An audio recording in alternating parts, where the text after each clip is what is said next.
Let's make some noise. Come on. Yeah, yes, indeedy, Nick Foles. Let's make some noise, everybody. Welcome back. Welcome in on our Tuesday night edition of The Final Word here on the Instagram Sports Network. Your boy MattyB on the call, and you have landed in the middle of a twofer. That's because I have the distinct responsibility and privilege to be part of the post-game coverage of the Flyers game tonight. A 3-2 loss to the Columbus Blue Jackets. Says every loss matters at this point, and this is a crushing loss to the Flyers. That absolutely is. They needed this win. Columbus is one of the teams they're chasing, and this hurts. This hurts. I'm not saying this is the death roll, and I'm not saying their playoff hopes have been extinguished, but their playoff hopes got a little bit less tonight, as they weren't actually playing with a full deck to begin with. So, we're going to transition about 45 minutes into this program into some Clear the Ice as we'll break down the comings and goings of that game. Just a listful game offensively for the Flyers again tonight. Defensive breakdowns that led to really a period in, I believe it was the second period where Columbus scored back-to-back goals within a minute or so from each other, which really kind of was the difference in this one tonight. So we will get into Clear the Ice later on. But we got a cornucopia of fun to get into tonight as we are continuing to keep an eye on the one step closer aspect of the baseball season. We are literally less than 24 hours away from the start of the 2026 Major League Baseball season. Tomorrow night at some time between 7 and 8 o'clock. I don't really know exactly when. I know it's prime time. Don't know really what they consider prime time anymore, but tomorrow night the Yankees will face it off and start it all off against the San Francisco Giants, kicking off the 2026 season. Then everybody else minus 6 teams will play on Thursday, and then the rest of the 6 that didn't play on Thursday, along with the Yankees and the 49ers and the Giants, will play on Friday as we'll get the season going. And as we went on a rant last night about the criminality and negligence of the Phillies lineup, we're gonna, if we want to continue that conversation, I'm more than happy to. But we can get into other aspects of this, and I would like to kind of peel some other layers of this team back in 2026. I'd like to remind a few people out there about the, it's a marathon. It's not a sprint. And I'm not going to sit here. Listen, I want to be very clear with this right now. I am not opening tonight on this show. We're not. I'm not opening up my own branch of Big Al's Excuse Emporium. I'm not doing that. The Excuse Emporium is closed tonight.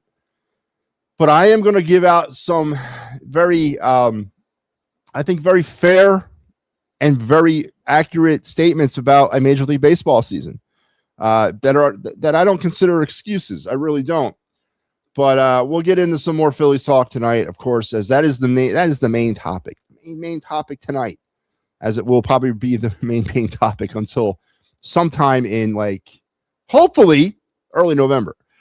Again, Eagles news. They're busy signing more players. Elijah Moore. Ain't really moving the needle at all, but he's going to be an Eagle. If you want to talk Eagles, we'll talk Eagles. It's fine. Not going to stop you. But that's not necessarily what the pulse of the sports world is on right now. Of course, the Flyers, we'll spend a lot of time in Clear the Ice discussing what happened tonight down there at the arena. A huge loss, a loss that they really could not afford at the hands of the Blue Jackets. So we'll get more into them. We will do our of the night segment tonight. Been putting that off for the last 2 nights. We'll do it. We won't do a card review because we're going to do the post game. So we will do the of the night segment, and that'll probably be the segue to the post game show as as we'll kind of get that going. Hey, Adam, what's up? What's up? Let's go Phillies. Yeah, Adam, could you expand upon that? I want to, and I'm being honest. What do you mean by let's go Phillies? Because the main topic tonight, what's the title of the show? It's the Twofer. It's Twofer time, right? And that's the main topic. But the topic within the topic tonight is the alleged, or not the alleged, but the real hype to the start of the baseball season. And it's real. It's a real thing, and it deserves to be a real thing because just like the start of every season, any season of any team, there's all this expectation. And where do you draw this expectation from? And we'll speak specifically of the Phillies. You're drawing it from what? And these are questions that I'm posing to the audience. Where are these expectations being drawn from? Right? Every team, every city, every level has expectations for their team. Some of them are realistic, some of them are unrealistic. But they all come from a place, somewhere, some type of something you saw, the fan base has experienced, moves that were made, performance perhaps in spring training, somewhere, something, somehow. People draw their expectations for upcoming seasons. And I'm going to pose the question tonight. And it's a very open-ended question. I'm not leading anybody down a primrose path here. I'm asking an honest question. Let's go Phillies is a correct statement. It is let's go Phillies because it's that time of the year. It's a beautiful time of the year. It's the best time of the year ever. But where are the expectations being drawn from the Philadelphia Philly faithful for the Phillies in 2026? I would like to know because I want to have a stark, frank conversation about those expectations. I want to talk about where we're pulling them from because I'm going to present to you, as I typically do, the other side of that tomato. So we'll get into that. That's going to be our lead conversation tonight. But before we start, let's do like we do every single evening on this show. Let's talk about our day in Philadelphia sports history. Before I do that, I want to share a little bit about our upcoming schedule. Again, tomorrow you'll have the Pittsburgh Sports Desk and me. And as far as I go, and this show, the final word goes, a little programming note about it as we kind of navigate at least over the next 2 weeks or so. With the Flyers, again, tonight hurt in a lot of different ways. It really did. But we're still doing Clear the Ice this week. And the week-to-week Clear the Ice probationary period still exists. If the Flyers get at least 1 point this week, we'll come back next week for Clear the Ice. But at some point here pretty soon, I got to make a decision about what I'm doing with that program. But we haven't reached that point yet. So with say a Flyer deep, or not deep, but like say the Flyers keep things interesting up until the very end of the season, which for this year, because of the Olympic break, doesn't end until about mid-April. There's going to be some sacrifices have to be made with other shows and other type of time slots in order to sort of meet the supply and demand of post-game obligations with the Phillies as well. So the final word is going to suffer a little bit over the next couple of weeks, and it's unfortunate, but it is what it is. I'm a big fan of. I like to believe I'm a big fan of quality over quantity, and I don't necessarily have to be validated with seeing myself on the air 8 hours a day, 5 days a week. I don't need to see that. So I'm going to end up taking a lot of time away from the final word in order to do post games. So tomorrow we will do another final word, but that will be it. That is our final word of our broadcast week. And as it stands right now, because Thursday I'm on post game with Al for the Phillies. Friday we're not on the air. Saturday we're not on the air. And because of post game obligations on Sunday, the final word will not be seen on Sunday this week. The final word will return on Monday. I want to get this right because I just did the schedule tonight. We'll come back Monday, but then there will not be a show Tuesday or Wednesday of next week. And I think we're back on Thursday. Yeah, we're back on Thursday for a twofer. So the final word is going to get a little bit of it's going to get a little thin as we kind of navigate these waters until at least the Flyers kind of figure what they're going to be this year. So just a little programming note that everybody can kind of get ready for. So the final word will suffer a little bit over the next couple of weeks, but you'll be seeing enough of me, and I just don't need you to see like all that of me. You know, I got to have a life of some sort. So this is our schedule for the rest of this week. Tomorrow you got the Pittsburgh Sports Desk, you got me, and then on Thursday our big day. We'll get it started around 1 o'clock, 12:50 to be exact, as we'll rebroadcast our Phillies 2026 season preview show, the Fighting's Final Season 5 show. That'll lead you right up to game time, Phillies Rangers, which will then lead you right back here for the post-game Phillies Rangers. And then a little bit later on Thursday night, if you hadn't had enough of Phillies, we'll finish it off with some Flyers Blackhawks post game. On Friday, the Philly Friday Frenzy will return because we don't have any Phillies baseball on Friday. Then on Saturday, we're back at it on the post game factory. The best of the week of the It's a Wrap Sports will be followed by some Phillies Rangers post game and some Flyers Red Wings post game. Sunday, we'll wrap it and do it all again. Philly AM Sports, Phillies Rangers post game, and Flyers Stars post game. Again, a little programming note: there is no final word Thursday or Sunday, as post game obligations are going to be taking me everywhere. And as of next week, I can report to you that Monday we'll have a final word. There'll be no final word on Tuesday or Wednesday, and we'll return on Thursday. So again, the final word is going to take a hit a little bit, but it is what it is. We got to do what we got to do. So there's your week in advance. The rest of this week, let's get into our day in Philadelphia sports history. Let's strap in, strap on, strap up. Keep your head, hands, and feet inside the car at all times. And here we go. On this day in 1979, the Penn Quakers met the Michigan State Spartans, led by Magic Johnson, in the Final Four of the men's college basketball tournament. Penn won its 8th Ivy League title in 10 years, but the NCAA tournament was a different machine altogether. Although Penn was once a powerhouse in men's basketball as early adopters of the game from the late 1800s through the 1920s, it was overmatched in a modern NCAA Division I tournament format, with the Quakers' 79 effort being the lone exception. No Ivy League team has ever won the NCAA tournament. So Penn's Final Four game against Michigan State was an accomplishment that far overshadowed their 101-67 loss to Michigan State and the Magic Johnson-led Spartans. The magical run with the wins over Iona, top seed of North Carolina, Syracuse, and St. John's gave Penn its second Sweet 16 berth and first Final Four berth in team history. So congratulations to the Penn Quakers on this night back in 1979, getting all the way to the Final Four before bowing out to Magic Johnson and the Spartans of Michigan State. And there you have your day in Philadelphia sports history. Brought to you by our show that we're getting ready to get back going Thursday. There it is. The fight is final, back on the air. Me and Al have you Thursday. Mike has you Saturday, and I will be back on Sunday delivering the best quality of Phillies postgame show this side of the Mississippi. So make sure you're there. What's going on, Bruce? How you doing? Good to see you. MattyB, I hope you are doing good. I'm doing good, Bruce, and I hope the same for you. I do hope that you're doing well as well. Now that we got all the pleasantries out the way, let's get down to some business.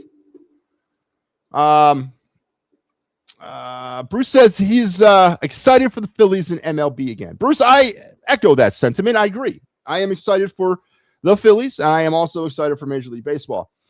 This is more than just an opening day, right, Bruce? I don't know where you come out on this, but to me, this is a national holiday. This always has been a national holiday for as long as I can remember. And I don't know why the country just doesn't get around to making it a national holiday. Nobody should have to work. Nobody should have to go to school on the opening day of baseball. Everybody should have the opportunity to flock to their local MLB park and support their team at least that one day of the year. And I hope one day somebody gets enough gumption to make it a national holiday, because it really deserves to be one. But it means even that much. It means even more to me, Bruce. I look at the first day of baseball, and I know tomorrow technically is the opener. Tomorrow night, the Giants will play the Yankees, so technically tomorrow baseball will start.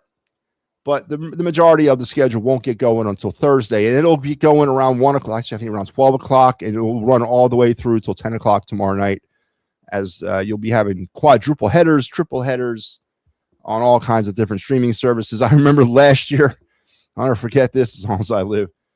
So I have the MLB app where it gives me, I pay for all the games, right? Every game, every team. And on the one day out of the year, you expect the MLB app to work, which would be opening day. The app crashed last year on opening day. I'll never forget this. The game was it wasn't at 3 o'clock. I think it was like a 2 o'clock start out in DC last year. And I remember getting ready to get on the game, and I couldn't get onto the app. And I was like, what the hell? So I kept trying.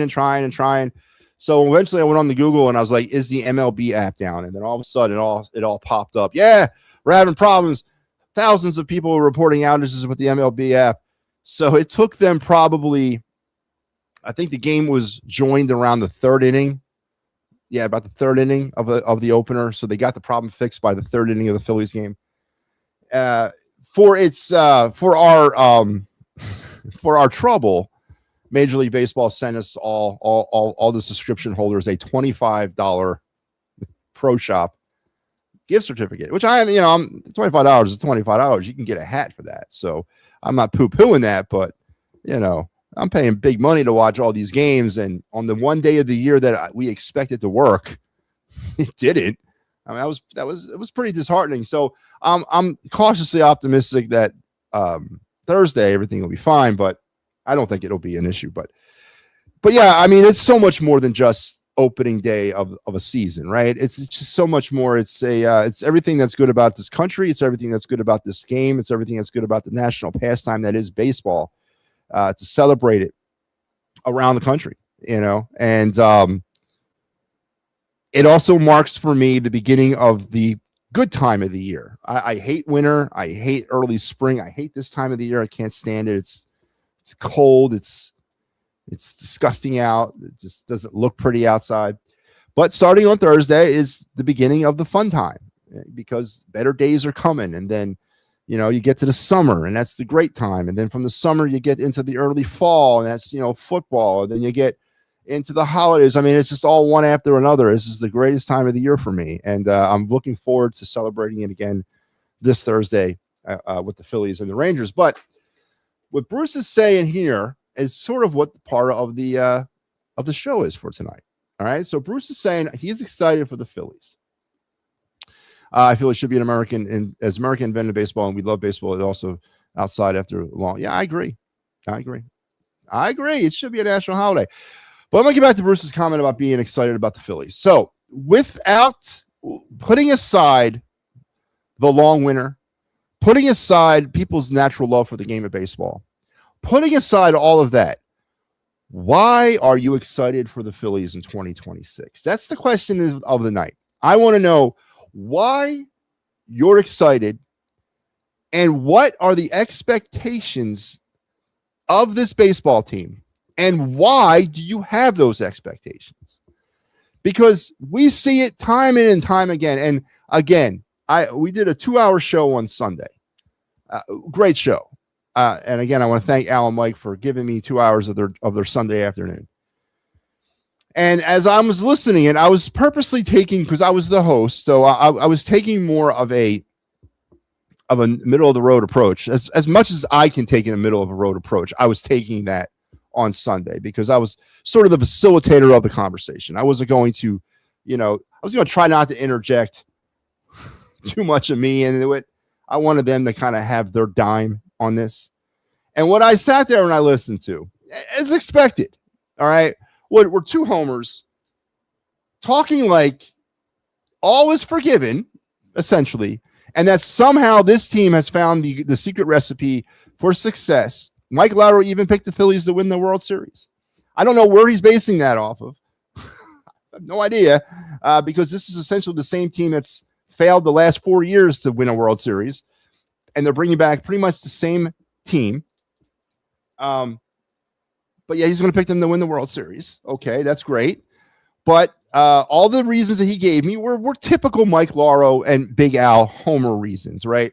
Al started going into the mystical land of psychologically, talking about the psychic around involved, where the vibes are going to be good and change the scenery and the second lunar eclipse of the sun as it passes through the fourth moon of Jupiter, all that nonsense he started kind of going down the road of. Mike was dying on the hill that the addition of Adolis Garcia and the infusion of some Justin Crawford and Andrew Painter was going to be the missing formula to push them over the top in 2026. And again, I'm not going to, I was very middle of the road and I was letting them talk. And I agree with some of it, but I want to know again from the assembled people out there, the excitement is real and I validate it. It's very real.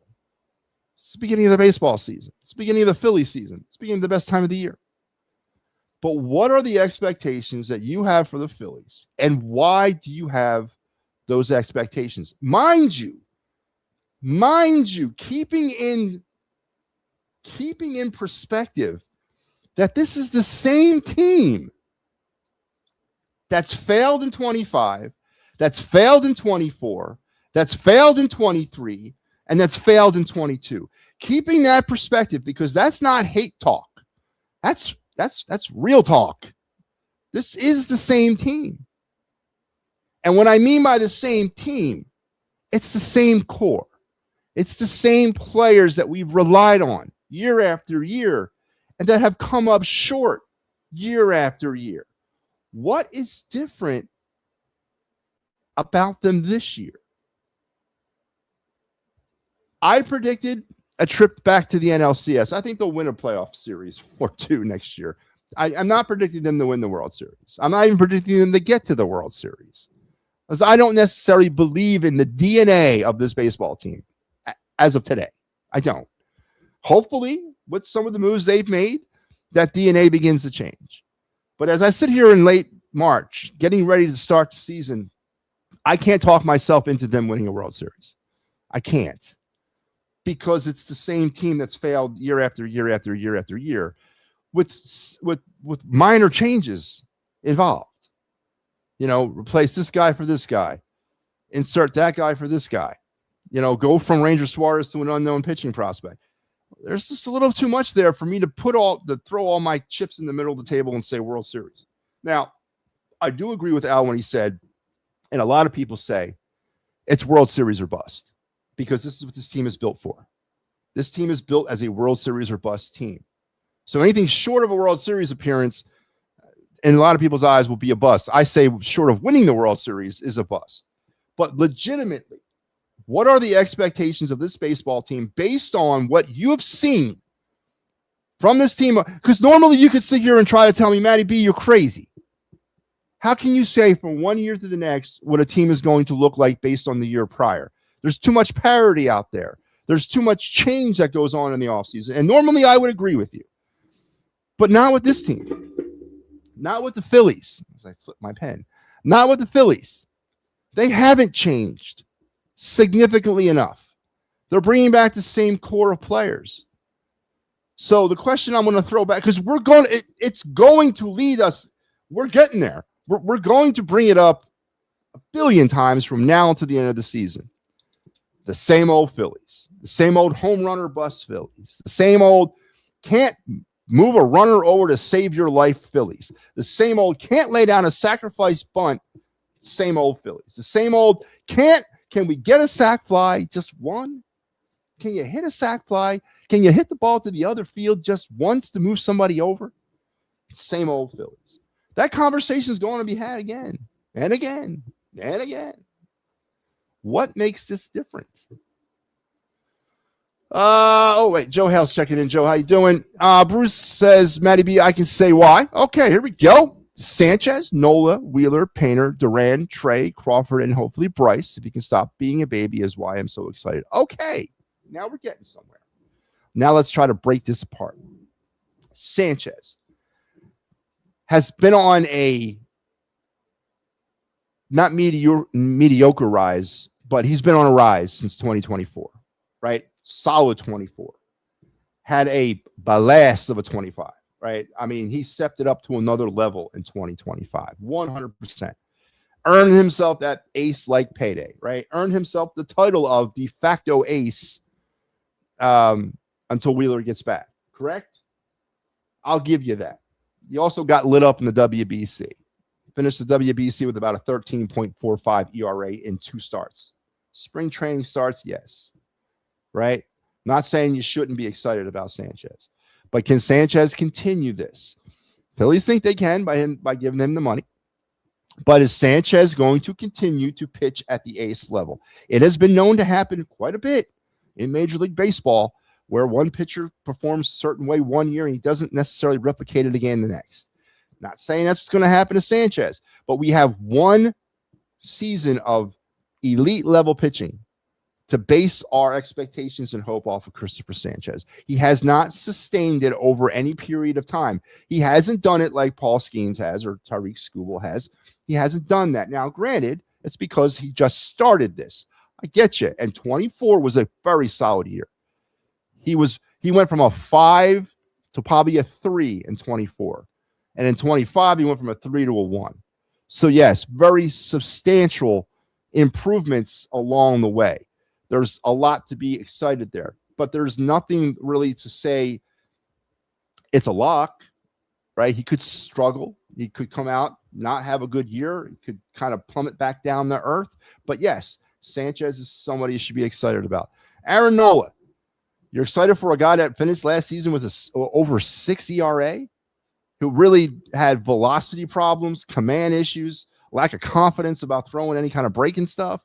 And then as the season wore on and we got to the postseason, we started seeing the Aaron Nola of old kind of returning to form. And then he pitched very well in the WBC in his 2 starts. Does Aaron Nola have a bounce back? I know he's got a history of bouncing back after one subpar year to the next. I get that. Are you looking at Aaron Nola to bounce back? Is it a legitimate look at? Yeah, of course it is. It's a very legitimate ask to see if Aaron Nola, that he will bounce back. I will give you that. Andrew Painter, what are you basing any of this off of? Tell me, Bruce, what Andrew Painter has done for you in his career to give you hope and excitement about, other than the fact that he's a prospect, he's an unknown, could go either way here, right? Duran came in like a lion last year. He freaking went out like a lamb. He kind of struggled down the stretch there, or down the back end of the season into the postseason. He wasn't throwing 103 in October. I can tell you that much. But a very competent closer. Trey Turner, very underrated, very underappreciated. Trey Turner, until we can figure out how to balance this lineup correctly, he has done an outstanding job as the number 1 defending NL batting champion. Well, I think the errors were down to a career low last year after they were kind of spiraling out of control. Really kind of figured himself out. Can Trey Turner stay healthy again, though? Trey's been dealing with some injuries that have cost him significant time over the past 2 seasons. Can he avoid that problem in 2026? But absolutely. Trey Turner gives you a lot of hope in that leadoff spot. Justin Crawford, refer back to the Andrew Painter comments. And hopefully Bryce, if he can stop being a baby, why I'm so excited. Listen, Bruce, I'm not saying you're wrong about your excitement, but I am going to kind of hit you a little bit on why you're excited about these types of players. When we've talked about a lot of the uncertainty of a lot of them, we've talked about a lot of the newness of some of them, we've talked about a lot of the faults of others. Listen, it's a solid team. I'll give you that.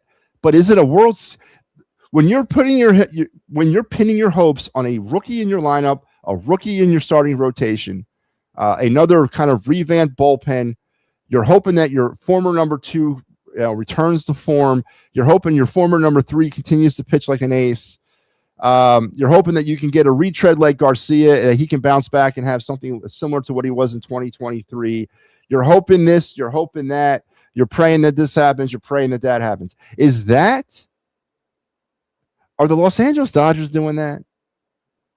Are the Los Angeles Dodgers going out there and saying, man, I hope Shohei Ohtani can still hit 45 home runs. I hope that Yamamoto can still pitch like an ace. I hope Freddie Freeman can still give me 25 to 30 home runs. I hope Mookie Betts is healthy. I guess they're probably saying that. But are the Dodgers going up and down their lineup with a lot of high hopes?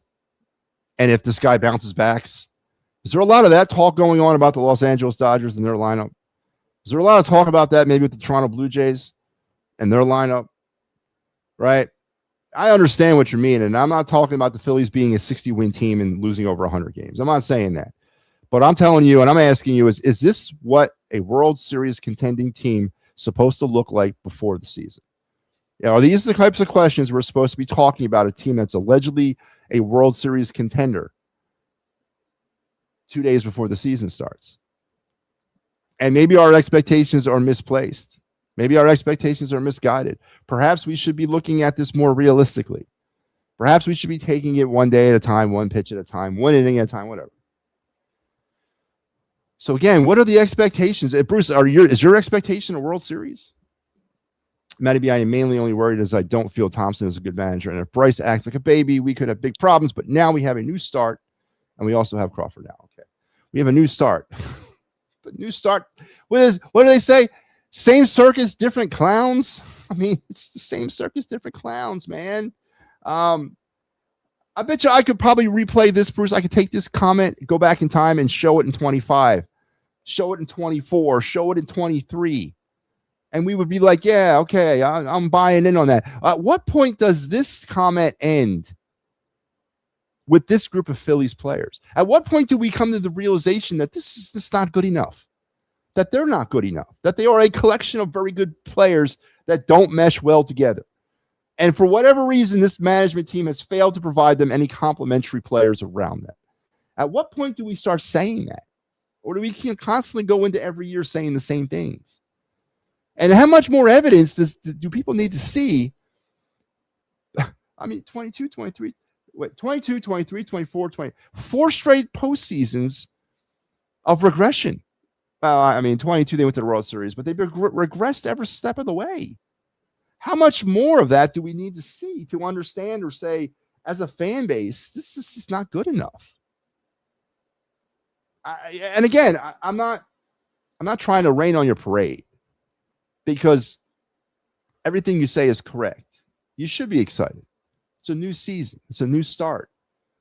But placing these hopes and dreams on Justin Crawford, who has played a grand total of 0 Major League Baseball games, placing your hopes and dreams and World Series aspirations upon Andrew Painter, who has pitched a grand total of 0.00 Major League Baseball innings, it might be a little misguided, and it might not be fair on the player. I mean, is it realistic to expect Justin Crawford to be that much of a contributor to this team in his rookie year? Is it fair?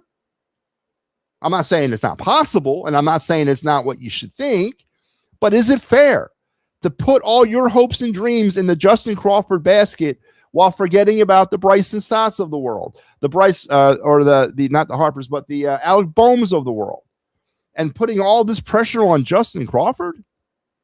I mean, that's a little unrealistic, don't you think? That's not fair either. Crawford deserves his time to figure things out. I don't think Crawford's going to bust in here like Ricky Henderson, right? He may go through a little bit of an 0 for 50, right? He may have problems of acclimating to the MLB game. We got to be patient with him. It may take him 3/4 of the season to figure himself out. Painter might come in and get shellacked night after night, week after week, until he figures himself out. Do we have that time? Can we as a franchise be that patient with them? Because we're World Series or bust. Do we give them that opportunity to figure themselves out? Because I guarantee you, if Andrew Painter was pitching for the Rockies, he could be posting a 25.04 ERA and still get the ball every 5th day. Do the Phillies have that kind of patience with Andrew Painter? Or do they pull a plug on him potentially too soon because of World Series aspirations? And how fair is it to place those expectations upon Andrew Painter, right? It's completely fair to place those expectations around Bryce Harper and Kyle Schwarber, 100%, and the rest of them. But to me, it's a little flimsy that we're pinning our hopes and dreams on Justin Crawford. Most call them Carl Crawford again. What's going on, man? How you doing? Are the phone lines open? I'm going to see, Joe. I'm not sure. I got to get in a lot, and I don't know if I'm going to be able to do phones tonight, but I'll think about it. I feel you're right about Painter, but I'm just hoping he can be as good because we need him to be a top pitcher, and I feel he has great skill, but we can only hope it's his first year. But again, is the hopes of him being a top pitcher, is that fair for a World Series roster? Should those expectations, shouldn't Painter be put in a rotation where, you know what, you're the 5th? Whatever you can give us, and we'll appreciate every little bit. But you're saying he's got to be a top pitcher right out the gate in his rookie year. Is that unfair? And what do we do to his development if it doesn't work out? I'm just saying, we have World Series aspirations, but we're putting a lot of hopes and dreams on some young, unproven players. And is that what World Series teams do? Are these the conversations the Dodgers are having about their players? They're not, right? But hope springs eternal. Ellis, how you doing? I hope we can win the World Series, but I feel we should at least win the NL East. Bruce, listen, winning the NL East, winning the NLCS, winning the wild card, all that is like filler, man. All that's fodder, dude. It's all about, Bruce, we're about to enter, and I don't remember it offhand. I think this is the 145th year of Phillies baseball, right? Whatever 1883 to 2026 is. Whoever's out there doing the math, tell me how many years that is. I think it's 145 or 146, somewhere around there. 145 to 146 years of Phillies baseball. This season, it's about to start. We have 2 world championships in 145, 146 years. 2. I want to put this in some perspective for you. The Marlins, who were born in 1993, currently have 2 World Series championships under their belt. All right? Put that into some perspective. Okay? The Miami Marlins, who were born in 1993, have as many World Series championships under their belt as the Phillies, who were born in 1883. So, and I'm not obviously blaming this on Rob Thompson or Dave Dombrowski, right? I get that. But winning the NL East, winning the NLCS, winning the wild card, that ship has sailed for me eons ago. Okay? We need rings, goddammit. And then again, put it in some context. The Yankees, who I think were born in the late 1800s, like the 1890s, currently have 27 world championships under their belt. 27 to our 2. Put that in some perspective about winning the NL East, right? About winning the NLCS. No, goddammit, it's about winning World Series. And is this team capable of doing that? Maybe it should be a new manager, as Thompson doesn't try to play enough small ball, and that is a big mistake when we have players like Trey. Yeah, but Trey Turner can't play small ball by himself. And Bryce Harper, it's not fair to ask Bryce Harper to play small ball. It's not fair. That's not what Bryce Harper is. It's not fair to ask Kyle Schwarber to lay down a bunt. You shouldn't have to ask Kyle Schwarber to lay down a bunt. If Kyle Schwarber was batting in the 4-hole like he's supposed to, that conversation shouldn't come up. The conversation about small ball has never been about Bryce, never been about Schwarber. And to a certain extent, it's never been about JT Realmuto. They're power hitters. And I guess now you can toss Garcia into the conversation. They're power hitters. The conversation about the lack of small ball comes from the Stotts, the Bohms, when he was here, the Castellanoses. It comes from those players who have a lack of interest in playing small ball, right? Bunt is a what? B-U-N. Bunt is a 4-letter word, but it's not that 4-letter word. But around this town, bunting is a 4-letter word, a bad way. This team is predictable in the way they approach their bats. They're very predictable, and they all have the same approach. I never see anybody shorten up. I never really do. So listen, you need the player. You need a Harper, a Schwarber in your lineup. You need those guys. You need those power bats. But I don't need a power bat Al Bohm. No, I need a contact hitter Al Bohm. I don't need a power bat Bryson Stott, even though he's batting 5th. I don't need a power bat Bryson Stott. I need Bryson Stott to be laying bunts down in the 5-hole. Yeah, I want to see him do that. Runners on 2nd and 3rd, 1 out. Bryson Stott laying down a bunt. You're batting 5th. But that's what I need to see, right? I need to see Brandon Marsh. Well, 1, he needs to figure out how to hit left-handers. And 2, he needs to lay some bunts down, right? Sack fly. Hit it to the other side. I don't care what Bryce and Schwarber do. Go up there and do what you do. it's magnified about the struggles of Bryce Harper. Bryce Harper's struggles are magnified on this team because there's nobody picking anybody else up around here, right? Because we go into every game with the ability to hit and hopefully out home run our opponent, right? So every time Bryce Harper strikes out, it's magnified, right? Every time Bryce Harper swings at one on the dirt, it's magnified. Every time Schwarber does it, it's magnified because there's absolutely nothing else happening around them. Right, we're not playing any sort of strategic baseball other than what Bryce Harper and Kyle Schwarber do. Now, you're right about the small ball aspect of it, right? You're absolutely right about that, and I don't know if that's going to change with Crawford, but I did mention that I think Crawford's a step in the right direction. I do. I think Crawford's a step in that right direction of trying to turn the small ball situation, change the dynamic of this lineup, change the dynamic of how they're going to approach their at-bats, and maybe put a situation where they, someone's got to actually, pick somebody up on third base with 2 outs and not try to hit a home run. Maybe that changes. Maybe they get tired of watching Crawford standing on third base saying, is somebody going to pick him up? And they change their approach. I don't know, but I'm not concerned about Bryce Harper and I'm not concerned about Kyle Schwarber. They is what they is. That's okay. And then they were brought here because of their purpose in life, right? It's the other players. It's the other players, and I don't want them to be all-stars. I don't need Alec Bohm to be an all-star, Bryson Stott to be an all-star. I don't. I need them to be baseball players. Actual, knowledgeable baseball players who know this game and can approach an at-bat like a baseball player. I don't care if Bryson Stott bats 240. Well, I care if he's batting in the 5th hole, batting 240. I care about that. But on a normal lineup with a normal manager, you'd be batting down 7 or 8, and if he bats 240, fine by me, just as long as he's getting on base. Walk, hit by pitch, bunt, something else, right?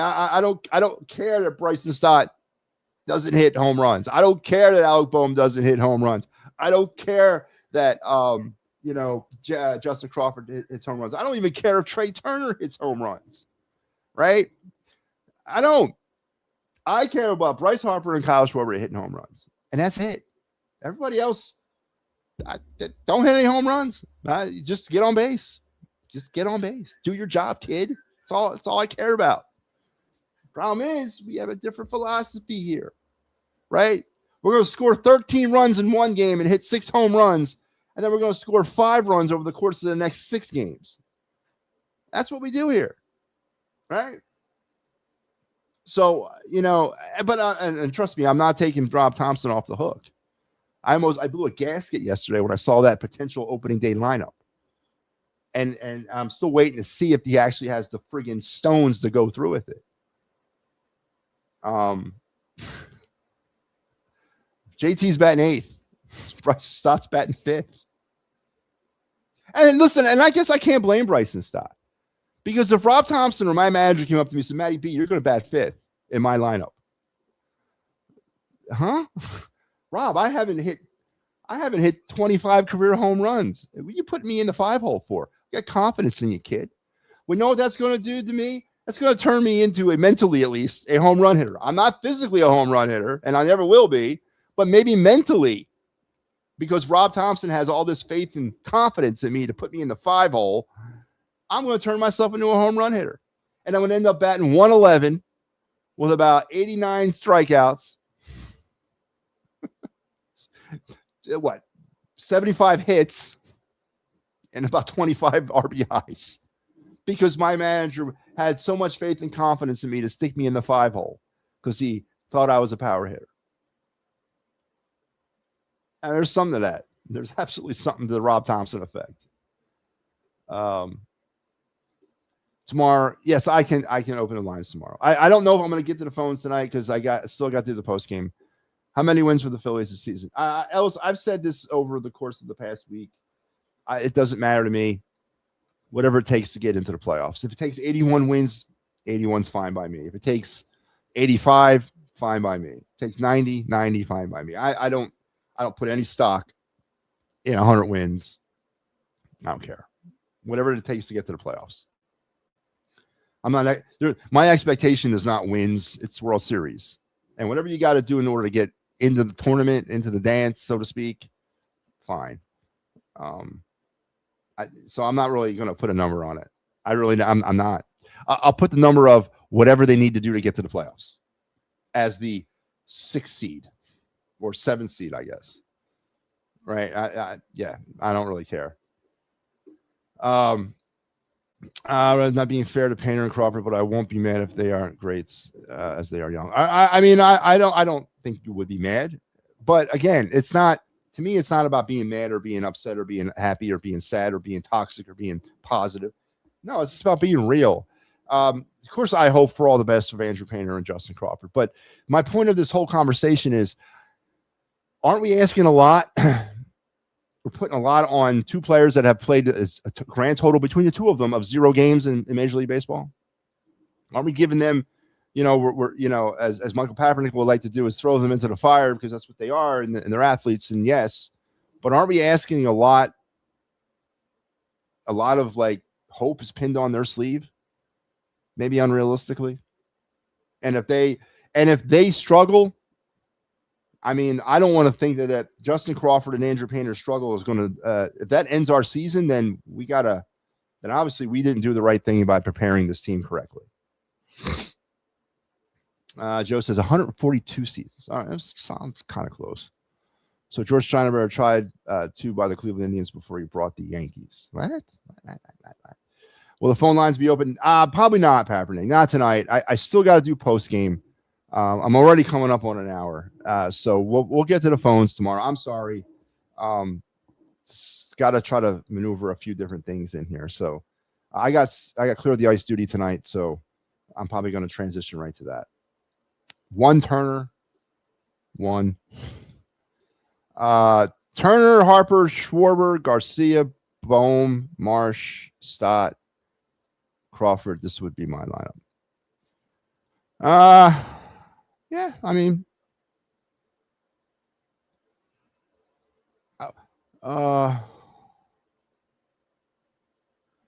wait. So you got JT batting behind Marsh? Is that because of the lefty-righty thing? Wait. I don't know. I guess JT's a wild card in all this too. No one's expecting much from him offensively. Maybe if he gives you something more offensively, you can do a little bit more with this lineup. But yeah, I mean, I'm okay with this. It checks all the boxes. Checks all the boxes for a very unstructured team.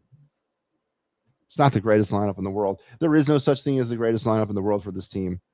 That's a fallacy because it's a bunch of square pegs trying to be fit in the round holes.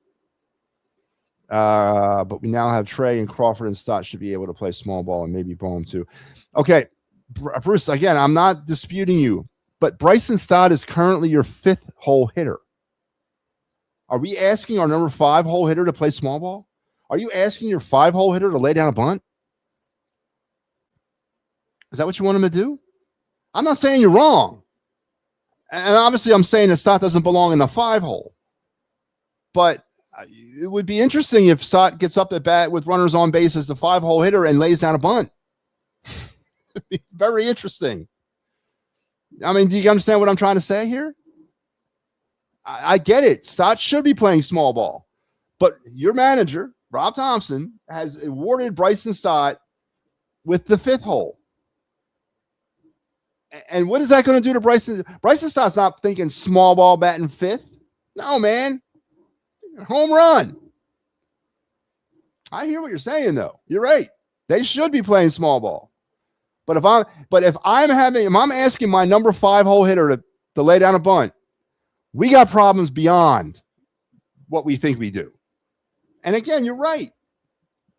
It's a testament that Bryson Stott should not be batting 5th. I agree with you. Trey, Crawford, yeah, these are all those types of players. And maybe Boma, but I wish we would have signed Bichette. Yeah, Bichette would have been nice. Bichette would have at least answered the question at the number 2 spot. But in this idiot Thompson, probably be batting them 7th. But Bichette would have given us a solid number 2. We really could have balanced the lineup a little bit better. You're right about that.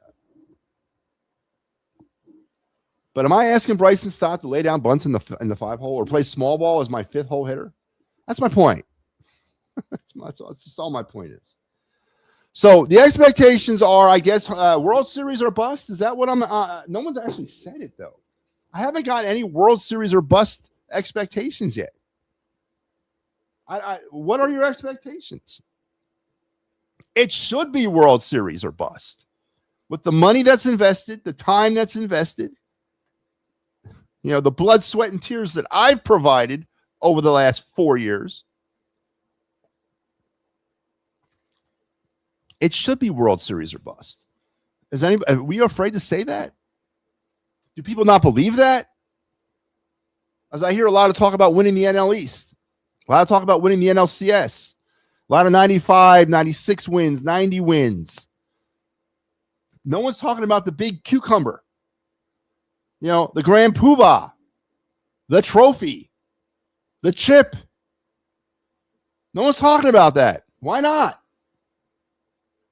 What are your expectations? And if those expectations are legitimate, that you feel they're a division winner, if you feel that they're a pennant winner, if you feel that they're a wild card team, are you being bamboozled by the Phillies? Are you being bamboozled by a team that's spending a lot of money on not having a realistic expectation to win a World Series? I'm not saying you're wrong not to have that expectation. We've been down this road before, and it has not worked for 4 straight years, and we're bringing back the same team. I'm not saying you're wrong. I'm asking if it's right that you should feel that way. If you don't go to bed at night, and this is a legitimate question or a legitimate statement, if you don't go to bed at night thinking in your mind the Phillies are a legitimate World Series contender, then there's something wrong with the Phillies. Not you, but the Phillies. Because you're not wrong to have those thoughts. But here we are. Less than 24 hours before the actual start of the season, a little bit short of 48 hours before the Phillies start. Getting excited. Talking about how great of a ride it's going to be. To be let down again. So if your expectations are not to win a World Series, I'm not saying you're wrong. But I'm asking, is it right not to feel that way about this team and about the investments that this team has made? I think it's a legitimate question. And I feel you. I'm on the same boat. The only person that I've heard say the Phillies winning a World Series is Lauro. He said they're going to win the World Series. But then again, Homer is what a homer is. I don't know how much I can take from that. But when I ask Mike, what are your reasoning around it? He gives me the same thing that you guys are giving me. But he throws Garcia in there too. He gives me the same thing. Listen, I'm okay, as I've said, about the way the offseason went. I really am. I wanted young players. Maybe I wanted a little bit more young players, but I wanted young players.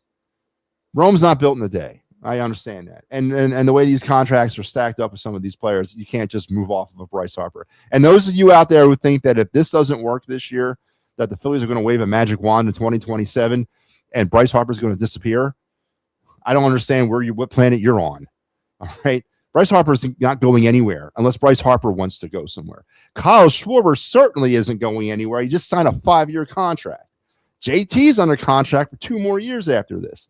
So for those of you who think that this is the last, hurrah for this core of Phillies players, I think you're dead wrong. They're all under long-term contracts. How could that be the last hurrah? Do you think someone's going to take JT Realmuto off your hands for 2 years and over $20 million? No. Do you think someone's taking Bryce Harper in his remaining 7 years? No. 4 years of Schwarber at $120 million? No. No one's taking them contracts. So to think that this is it, this is the last hurrah, and we're going to make these magical changes at the end of the year, what are you talking about? Show me that matrix. I want to see that. I want to see how that works out. Because it's not going to happen. We're stuck with this group for at least 3 years, I would say. At least 3 more years. You're stuck with Turner, Harper, and Schwarber. At least 3. Then maybe sometime in 2029, we can maybe start talking about getting out from underneath some of these contracts. But it ain't happening next year. This is the Phillies for at least 3 more years, not including this year. Have they done enough? I don't know. Hey, now we have Trey Robert. Stott should be able to. Oh, yeah, that one. I am saying Stott has no reason to be batting 5th in the Phillies lineup. The mumbling buffoon Robbie should have been fired 3 years ago. Yeah, I think we're in agreement to that, Papernick. On paper, the Phillies are World Series or bust, but in my world, 3rd place. I don't say 3rd place. I don't have that much faith and confidence in the NL East either. This is a 2-team race, this division. If the Braves can ever leave the hospital ward or get out of the hospital at some point, maybe we can talk Braves being a legitimate threat. But until they can figure out what the hell's going on in Atlanta and why nobody can stay healthy ever, unless, as you alluded to in the past, they have a great farm system and they can continue to take players from Gwinnett and bring them on up to major league level and start to excel. Oh, yeah, by the way, a little public service announcement. Joe Hale, this involves you. Zach Wheeler's not pitching until Saturday. I hope you know that. They made that announcement today, which contradicted what John Clark said yesterday by saying Wheeler was pitching Friday. So I know you got tickets to that game Friday. But they said Zach Wheeler's not pitching until Saturday.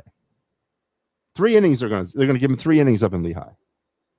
But and with that being said, along the lines of the Iron Pigs, the Phillies announced today, or the Iron Pigs announced their roster. Let's go over it real quick because I like talking about minor league baseball. Genesis Cabrera, who the Phillies picked up as a free agent over the offseason, made the team. Gene Cabrera, a young, very, very good prospect, tore up AA last year. Tore it up. He's getting obviously promoted up to AAA, which I figured that was going to happen. Ryan Kuzek, Tucker Davidson, Connor Gillespie, Jonathan Hernandez, Nolan Hoffman, Seth Johnson, the newly arrived and reminted Griff McGarry, as he was returned back to the Phillies today, was announced to the Iron Pigs roster. Alan Rangel, Trevor Richards, Chase Shugart, Lou Trevino, Andrew Whaling, Bryce Wilson are your pitchers that the Iron Pigs will have. Your catchers are Paul McIntosh, Renee Pinto, and Caleb Ricketts. One player of these catchers is a homegrown prospect, and that's Caleb Ricketts. The other guys are career minor leaguers. Your infielders are Christian Cairo, Carter Kiboom, who we didn't talk about. The Phillies added him this week. Robert Moore, Lovio Pagero. Your outfielders are Brian De La Cruz, Cade Fargas, Pedro Leon, and Felix Reyes. And Aiden Miller and Gabriel Raconis Jr. will start the season on IL. So that's your Iron Pigs breakout roster, I guess. I got tickets to all 3 games. Oh, I'm glad, because when I saw that today, I was like, oh no, Joe Hale.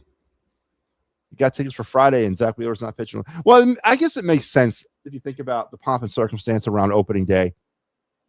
Why would they throw Zach Wheeler out there on opening day after all that? I mean, let the dust settle a little bit and bring him out on the second game. But again, for those of you that are in the Lehigh Valley, Allentown area, or who want to take a trip on Saturday or Friday or Sunday, the Pigs will be home to start their 2026 season against the Toledo Mudhens. And Zach Wheeler will pitch on Saturday, 3 innings, as he gets his rehab assignment. So that's good news for the Phillies in the long term. But all right, so listen, it is we are over an hour. I got to transition here because we got to talk some Flyers. So let's do the magic of TV here. I am going to say goodnight on the final word, but don't go anywhere because I'll be right back with some clear the ice action here. Actually, let me do something real quick. I'm sorry, I'm not prepared. Not prepared, man. But we're going to transition as soon as we can. There we go. Now I'm prepared. So we're going to take about a 40-second pause, and we're going to come back with some clear the ice. We're going to talk Flyers, Blue Jackets. So don't go anywhere. Don't change that dial because I'll be right back.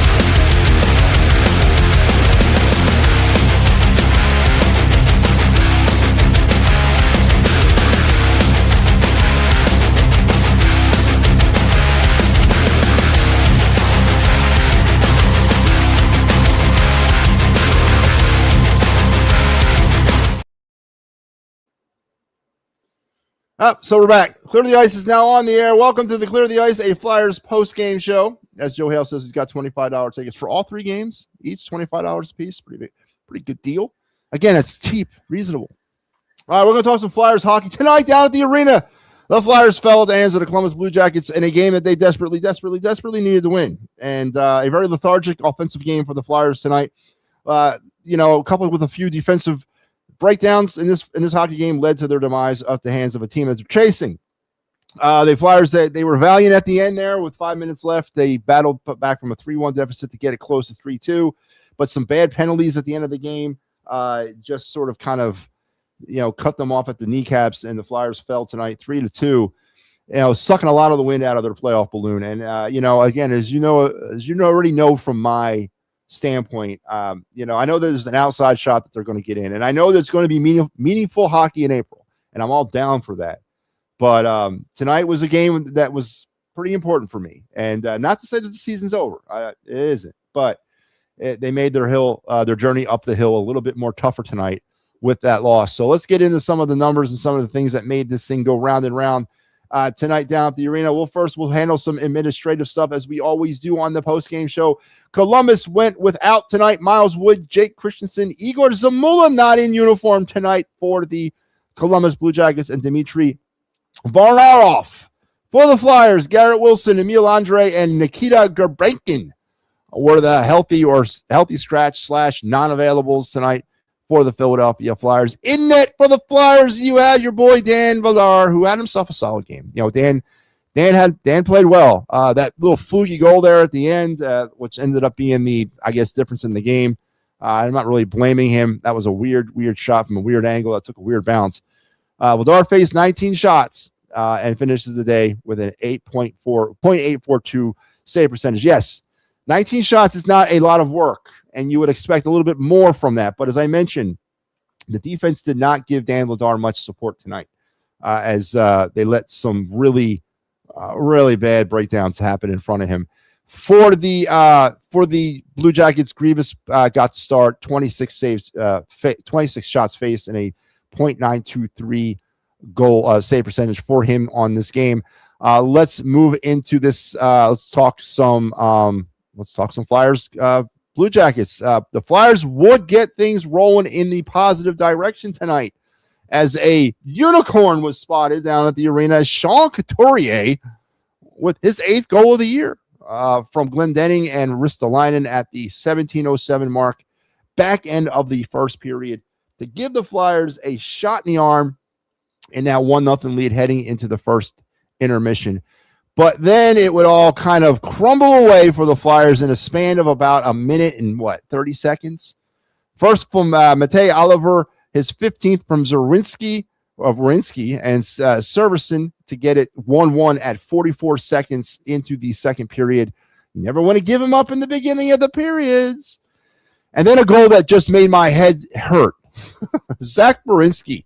Okay, there's a couple, and we've talked about certain players and how you're supposed to go against certain players when you face them. Zach Werenski is one of those players that you should be keeping an eye on when he's on the ice. I mean, not to mention the fact that he's a gold medalist for in hockey as an Olympian. But he was given an opportunity to literally skate right into the slot and have an open shot in front of Dan Vladar and smoke Vladar with this wrist shot to give the Blue Jackets a 2-1 lead. And again, it was about a minute and 45 seconds of goaltending or goal scoring, flurriness by the Blue Jackets to put them ahead in this game. Servicing got the assist along with Marchment, and that was what your score was, 2-1, heading into the third period, where Marchment with his 17th goal at 4:38 to give the Blue Jackets a 3-1 lead. And that was the funky goal that changed directions a couple times, went beyond Vladar, then popped right back out. There was some question whether or not it was a goal. Play continued on for a few minutes. They stopped play, reviewed it, found it to be a good goal, reset the clock, and did everything they had to do in that game. But the Flyers weren't done, as Jamie Drysdale, his 8th from Zegras and Dvorak at 17:56, got to score down to 3-2, but the Flyers just did not have enough tonight, as their offense only mustered 26 shots on the night, which was more than what the Blue Jackets mustered, 19. So when you have a situation like that where you kind of outshoot a team and you hold your opponent under 20 shots a game at the NHL level, you got to look at a couple things. One, you're looking at your goaltending. As I said, Vladar played well. He did. I'm not going to give, 3 goals is 3 goals, yes, but he played well. He played well enough. The defense did not play well in front of him. Some massive breakdowns all night long. Ristolainen was involved in a couple of them. What's his face was Sanheim. The usual suspects were involved in some breakdowns in front of him, not really giving him much of an opportunity. Flyers were 0 for 1 on the power play. But on a positive note, the Flyers were 2 for 2 shorthanded killing penalties, man. That's positive, as Columbus went 0 for 2 on their power play. Flyers took the puck away 3 times, gave it away 14. Columbus took the puck away 8 times, gave it away 15. Flyers block 11, Columbus blocks 10. And all of that equals to a 3-2 Flyer loss and a game where they needed to win. We need points in every single game, goddammit. It's not hard to wish for that. It's not hard to say that you got to get points in every single game. And the Flyers tonight failed miserably in a game where it's a must-win at this point of the season, right? Especially on this post-game show. We're on a week-to-week probationary period. They got to get points in order for this show to stay on the air. It's as simple as that. Tough loss by the Flyers tonight. At least all the playoff teams lost. Yeah, but Joe, we didn't make up any ground. Come on. When are we going to start understanding reality here? Coots had a good goal. Yes, his 8th. His 8th for our number 1 centerman. Is he still considered your number 1 centerman? I mean, he's really the only true centerman we have. I mean, I guess you can consider Dvorak one, but I mean, So the Flyers fall, stay at 80 points. As Joe said, all the teams that the Flyers are chasing, they lost. Well, the exception of one, the Blue Jackets, they won. 80 points now. Flyers are, I think, 11 games left on the season, and it's getting down to where really, you just can't. You need points, man. You had to get that thing into overtime. You had to get a point out of that. And the Flyers failed to do so. And thus we are in the situation that we're in right now. So Clear the Ice will return on Thursday night as a standalone show. We'll not be doing Twofers on Thursdays. Mike Lara will have you on Thursday, as I will have Phillies postgame. So I won't be doing my show or Flyers postgame. And then I'll be back as a standalone on Saturday night to do some Flyers Red Wings. And then Mike Lara will be back on Sunday night to do a standalone for the Flyers and Stars. So there's your Clear the Ice schedule for the rest of the week. Make sure you're checking us out, as we're gonna take, as I said, the Flyers get a point. We keep this bad boy rolling. This post game show will roll on another day if the Flyers get points in games. That's the deal. They go this week in the next 4 games and achieve no points.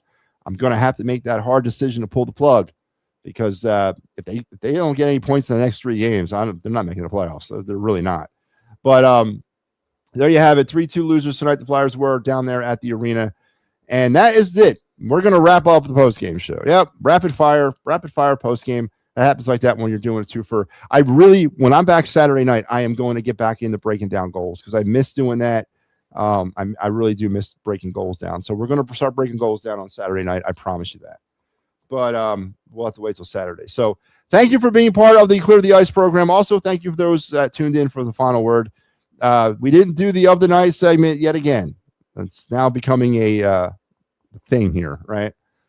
Tomorrow we will get to the Of the Night. I will force myself to do the Of the Night. We'll get back to the card segment tomorrow night as well. The phone lines will reopen tomorrow as well too. So never fear, we'll be back. It'll be our final episode of the week, though, as I will not be here on Thursday doing the final word, and I will not be here Sunday doing the final word. So we will not be back until Monday after tomorrow night. So make sure you're making you're adjusting accordingly to that. So thank you, everybody. You guys have yourself a fan-damn-tastic night. We are less than 24 hours away from the start of the baseball season. Maybe a little bit over 24 hours away from the start of the Philly season. It's here, and we're ready for it. I'll talk to you guys again tomorrow night. Don't forget the Pittsburgh Sports Desk will be on tomorrow at 8, and I will follow them at 10. And then it all gets going for real on Thursday with a whole day's worth of Phillies action here on the network. So make sure you're tuned in and catch me and Al on the post game on Thursday afternoon. So until we talk again tomorrow night, you guys take care. I'm out of here.